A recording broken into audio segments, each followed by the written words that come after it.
In your 40 years of mediating conflicts between warring factions around the world, what's the most important thing that you do that creates peace between the people involved? First, I never hear what they think. See, I get called a lot of names by people who hear what I'm saying. I see you've read my book. You probably can recall I was in a refugee camp in Palestinian Authority, and what all the crowd had to do was hear from my interpreter that I was an American, and a gentleman jumps up and screams at me, murderer, and another one jumps up, assassin, and another one calls child killer. Within an hour, the guy that called me a murderer invites me to a Ramadan dinner at his house. I didn't hear what he thought of me. I connected to what he was feeling, what he was needing. As I walked into that refugee camp, there were hundreds of tear gas grenades all over the lawn, shot in the night before when they had a riot there. And on the side of each of the grenades was written, "Made in USA." So when this guy calls me murderer, hearing that I'm an American, I tried to hear, what is the guy feeling? And I said, "Sir, are you furious?" And then I tried to hear his needs. "Are you needing a different kind of support from my country than you're getting?" And he looks at me in a kind of a stunned way. Apparently that's not the way people respond to him usually when he screams at them. He said, "You're damn right. We don't have sewage. We don't have housing. Why are you sending these weapons?" So I said, well, then that makes it clear why you'd be so aggravated. If you don't have these basics and you get these weapons sent over here, I can see that your needs are for some other kind of support. He said, "Do you know what it's like to live under these conditions for all these years?" I said, "So you'd like me to understand just how desperate it can be even for one day, let alone for many years." So I heard what was alive in the guy. Not what he thought I was, a murderer. I didn't say, "I ain't killed anybody." I tried to hear what was going on in him. And when he trusted that I sincerely cared what he was feeling, what he was needing, he could start to hear me then when I said, "Look, I'm frustrated right now because I came a long way to be here. I want to offer something. And I'm worried now that because you got me labeled as an American, you ain't going to listen to me." He said, "What do you want to say to us?" So he could hear me then. And incidentally, we have a school there now, one of the schools that we call a nonviolent communication school in that refugee camp. And whenever I go to that region, I'm well received hospitably in that refugee camp. But I had to see the human being behind the names that he was calling me. Being called a name is not the same as being violently attacked by terrorists. Do you feel that there is ever justification in using violence or aggression when responding to such an attack? Here, I would say no to violence or aggression, yes to the protective use of force. There are times when we need to use the protective use of force, but never violence and never punishment. The protective use of force is necessary when another person, for whatever reason, is not willing to communicate, and meanwhile, their actions are threatening our needs. So we need to take whatever action can be made to protect against that happening. But we can do that without violence. Gene Sharp's writings show how throughout history people have defended against even armies and violent armies coming at them through the protective use of force. I was walking down a street in Paris about 4 years ago, a busy street, and a woman was walking next to me. All of a sudden, a man comes running up, spins her around, and hits her right in the face, and he starts for her again. Well, there wasn't time for me to talk with this man, so I used force to restrain him from doing that again. I didn't want to punish him. I didn't beat him, but I had sufficient force that I could keep him from continuing.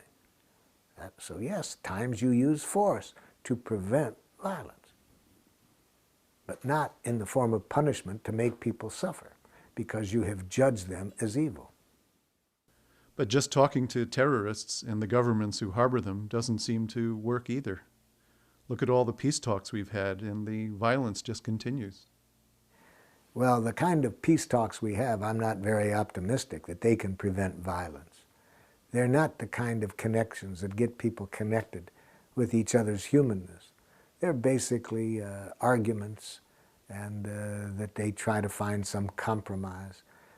We need to grow up and find out that there are far more powerful ways of having peace talks than the ones we now engage in. How would you engage these people in peace talks? Pretty much as I told you I did with the tribes in Africa, or when I've done, I was doing a little mediation between a group of Israelis and Palestinians in Jerusalem. And I started that. I said, let's look at what your needs are that are not getting met. And a Mukhtar, who was a mayor of a village, he looked across at the Israelis and said in a nice tone, does it bother you people to be acting like Nazis? And then a woman jumps up, an Israeli woman jumps up and immediately says, I should have known better than to come to this meeting. That was a totally insensitive thing for you to say, Mukhtar. And she starts for the door. She's about to leave. We have hardly had 2 sentences and people are already worse off than we began. So my role there was to help each connect at the need level. So I said to the Mukhtar, and I knew what he was reacting to. He was reacting to a law that enabled the people to be put in prison for 6 months on suspicion. He was reacting to that. I said, Mukhtar, are you needing some understanding of how your need for safety isn't met with that law? He said, that's what I'm trying to say. Well, of course, he didn't say it exactly that way. And then I helped the woman to hear that. And then it was a different connection than when she's hearing that she's a Nazi. And so that's what I do in those cases. I help people speak a language of life, which is closer to the truth, just what everybody needs, and stay away from these enemy images that can easily sound like blame, criticism, attack. And unfortunately, most people aren't taught the language that I am suggesting, so I have to loan it to them when I do mediations at that level. Considering the amount of violence in the news, what do you say to those who describe your ideas as naive or utopian? I see a different world than the people probably do on the television and in the news.